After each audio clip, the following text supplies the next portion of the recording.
سورہ الذاریات آیت نمبر 1۔ بسم اللہ الرحمن الرحیم۔ اور ان کے مالوں میں سوال کرنے والے کا اور سوال نہ کرنے والے نادار کا حق ہے۔ اور ان کے مالوں میں سوال کرنے والے کا اور سوال نہ کرنے والے نادار کا حق ہے۔ اور ان کے مالوں میں سوال کرنے والے کا اور سوال نہ کرنے والے نادار کا حق ہے۔ اور ان کے مالوں میں سوال کرنے والے کا اور سوال نہ کرنے والے نادار کا حق ہے۔ سورہ الذاریات آیت نمبر 1۔ بسم اللہ الرحمن الرحیم۔ اور ان کے مالوں میں سوال کرنے والے کا اور سوال نہ کرنے والے نادار کا حق ہے۔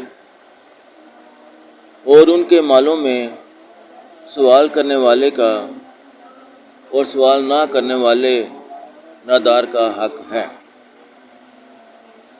اور ان کے مالوں میں سوال کرنے والے کا اور سوال نہ کرنے والے نادار کا حق ہے۔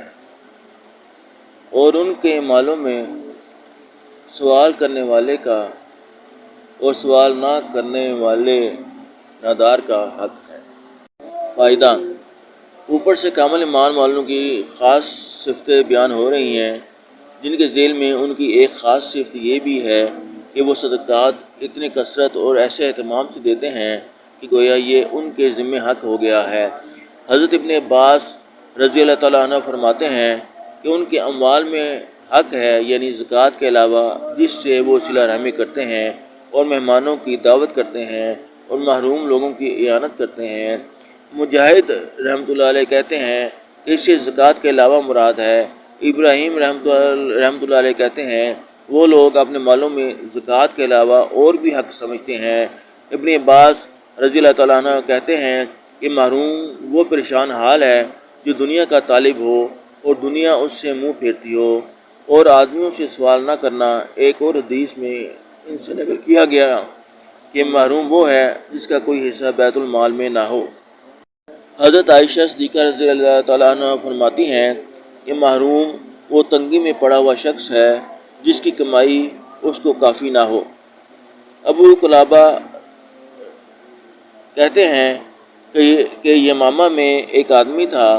ایک مرتبہ سیلاب آیا اور اس کا سب کچھ مال و متاع بہا کر لے گیا۔ ایک صحابی رضی اللہ تعالیٰ عنہ نے فرمایا کہ اس کو محروم کہتے ہیں، اس کی اعانت کی جائے۔ حضرت ابو ہریرہ رضی اللہ تعالیٰ عنہ حضور اقدس صلی اللہ علیہ وآلہ وسلم کا ارشاد نقل کرتے ہیں کہ مسکین وہ شخص نہیں ہے جس کو ایک ایک لقمہ در بدر پھراتا ہے، یعنی دروازوں سے بھیک مانگتا ہے۔ اصل مسکین وہ ہے جس کے پاس نہ خود اتنا مال ہو جو اس کی حاجت کو پورا کرے، اور نہ لوگوں کو اس کا حال معلوم ہو کہ اس کی اعانت کی جائے۔ یہی شخص دراصل محروم ہے۔